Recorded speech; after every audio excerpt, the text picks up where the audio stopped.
In this video, I'll cover some of the main ways to get scrap in Rust. It really goes without saying that scrap is a vital part of the game, used as the main currency for researching and learning how to craft all other items in the game and allowing you to progress through tiers by upgrading your workbenches. It's used to trade with vendors and often players, especially on those blueprint wipes. Fundamentally, scrap is often what allows you and your wipe to progress, and therefore it's important to know and understand a flexible range of ways to farm, buy and recycle to get your hands on it. Let's get started. There's no better way to collect scrap throughout your wipe than just grinding out some looting run. There's a range of ways to farm scrap up by simply leaving your base, hitting barrels, looting crates and then making it back to base again. Here you can see the different amounts of scrap you expect depending on what you're looting. One thing to mention here is that there is a scrap tea. It will boost the amount of scrap you get from the barrels and can really make a huge impact on efficiency.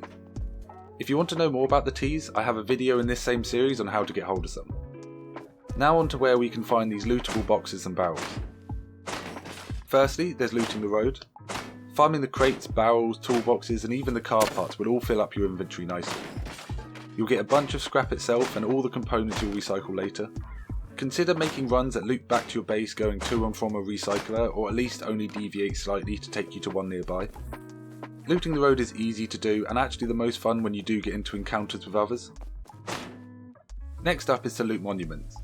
It's fairly obvious, but going to monuments which hold a number of valuable crates is a surefire way to boost scrap totals quickly. Efficiently running monuments to collect all of the freely available loot, as well as repeatedly doing the keycard rooms, can return you hundreds of scrap per run, and is far more time effective than nearly all the other methods of getting scrap.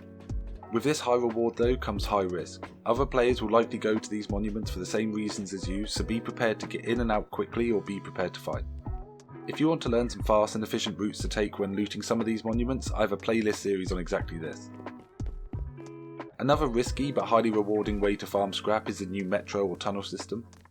While sometimes this will be a safe and contained place to farm, these tunnels can often be filled with other players and also have NPCs that can very quickly drain your meds and ammo. With those risks aside, these tunnels provide crates, barrels, toolboxes and pretty rewarding NPCs in the station themselves and also listed throughout the tracks. One thing I would say is to treat these runs into the metro as normal loot runs. Just because there are tunnels doesn't mean you need to start hurtling down them if you only intended to grab a bit of scrap to learn your Python. Last up is for the solos and the duos, and that's looting the sea. Boats are a cheap investment and in no time you can be out on the sea collecting crates, barrels and collecting more scrap and low grade than you've used. It's a safe way to farm resources as you'll be uncontested for the scrap piles found at sea, although it's not completely absent of other players so you still need to be careful.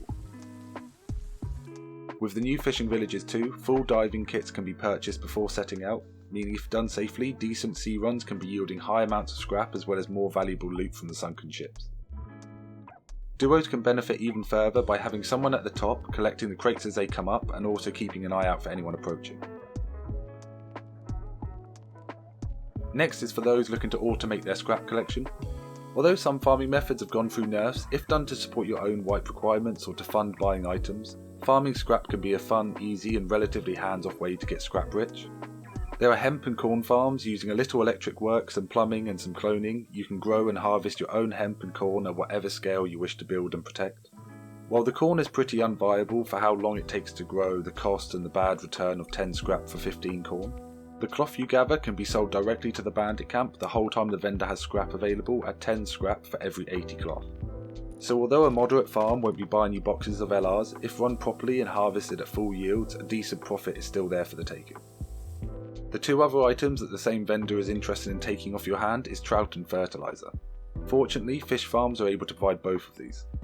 You can ultimately buy pickles from bandit camp at 1 scrap per 6 pickles. Each pickle will give you the chance to catch 2 to 4 trout, 4 to 16 minnow or a combination of both.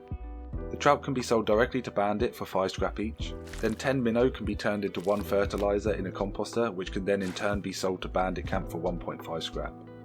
So while we're not talking about massive margins again, a well-run operation can give a zero waste farming method that can almost be a passive income to the other activities of the wipe. All in all, I would say it's well worth understanding what items can be sold to vendors. I find this whole economy to be such an interesting and useful part of the game, and knowing which items are tradable can make a big difference, especially in those first few hours of the wipe when a few sales can give you a big boost, or later in the wipe where your collection of blue cards and corn can finally be worth it. Now we've discussed some ways to actively get scrap, let's look at recycling. You should be aware of what items to be keeping on your looting runs that can return scrap. You should also be aware of the items that you do have, which of those will return the most scrap so you can prioritise your recycling trips. Gun bodies, tech trash, springs and gears are all great for recycling and give over 10 scrap each. Get in the habit of clearing out your base regularly. You want to be taking unneeded items to the recycler to gather raw materials and the scrap needed to keep your wipe progressing.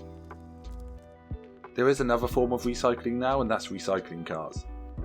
In the junkyard there is a vehicle that when operated allows you to crush scrap vehicles around the junkyard and other vehicles that you bring. These will provide you with 50 scrap each. Although I'm sure this mechanic will evolve and change, it does seem like a nice additional step that you can add to your standard junkyard run if that's the monument you're using most. Last up, not really a method of making scrap but worth a mention, is gambling. Bandit Camp is now fitted out with these 3 methods of gambling: the giant spinning wheel, the slot machines and blackjack. 2 machines will test your luck for varying returns on your scrap, and the blackjack tables found around Bandit will allow you to take the scrap off other players. In some cases a pretty easy way to turn a single scrap run into a box of LRs and a scrappy. Let me know in the comments below of any other methods or tips that you know about. I hope you found this video useful. If you did, be sure to like it and please consider subscribing. I'm only just getting started and every sub means a lot. Thanks so much for watching.